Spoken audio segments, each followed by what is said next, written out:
So this is the Winter Spice, page 77 of the Art of Extract Making. We started this on November. I was going to say November 23rd, but that's the year. I can't remember what day. 21st. We started November 21st, so we are technically just a few days early. Yes. It'll be just dandy. I'm just going to stick this in here real quick. Now, if I think this is finished, then I'll put it in a smaller decanting jar.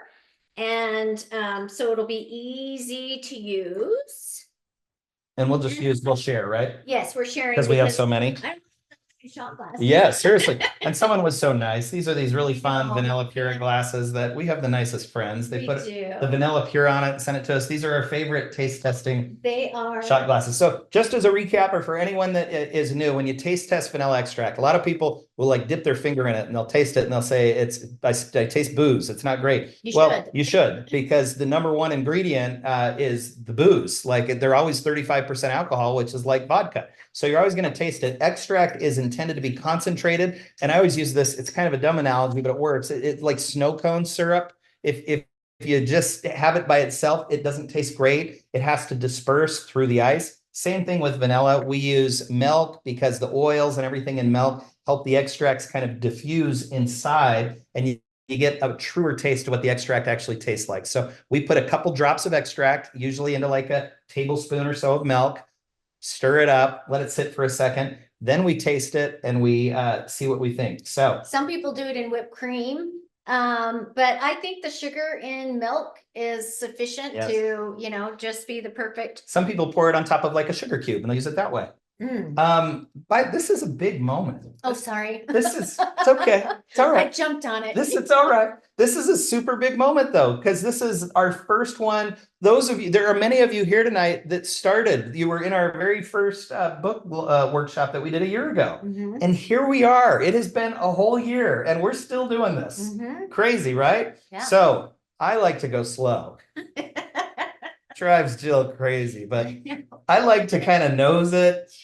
Keep your mouth open as you're breathing it in. Oh gosh, it's extract. No, it's not. It's art. It's art. And art, as Norman MacLean taught, art does not come easy. Oh man. That is still this. You know what it reminds me of now, because we've used this one so often. Cinnamon rolls, your Christmas morning cinnamon rolls. She'll make cinnamon rolls, and this is the extract that we use in the frosting every Christmas morning. And the boys, the first year you did it, the boys went nuts. They're like, what is that? Right. It is absolutely delicious. And it's the vanilla certainly comes out, the anise is present. And everything else is just blended. It's like Christmas in a bottle, right? Everything is just blended together perfectly. That's a beautiful extract. So this is absolutely ready. It's one of my faves. So what will we do? We'll serve out of that bottle or decant it, or? Well, this actually, I doubled this. This is actually twice the recipe because I ran out of it. I used so much of it. So I actually doubled that. So I might keep it in here till I use it a little bit more. And then I'll decant when it gets to be, a little bit lower. Yeah, decanting is important. In fact, maybe we do a show just on decanting now that we're getting all these, and we'll get a bunch of them together and we'll talk about decanting. Because you run into problems where the alcohol dips below the level of the beans that are in there. When you take the beans out, what kind of jars do you decant into? Do you filter it before you use it? These are all questions that come up and I think maybe deserve another show. Yes.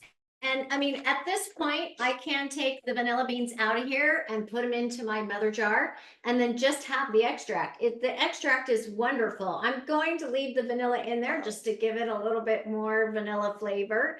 It's obvious. It's like part of our family now. It's almost tradition. Yeah. Like when I taste that, it's Christmas morning memories, homemade cinnamon rolls.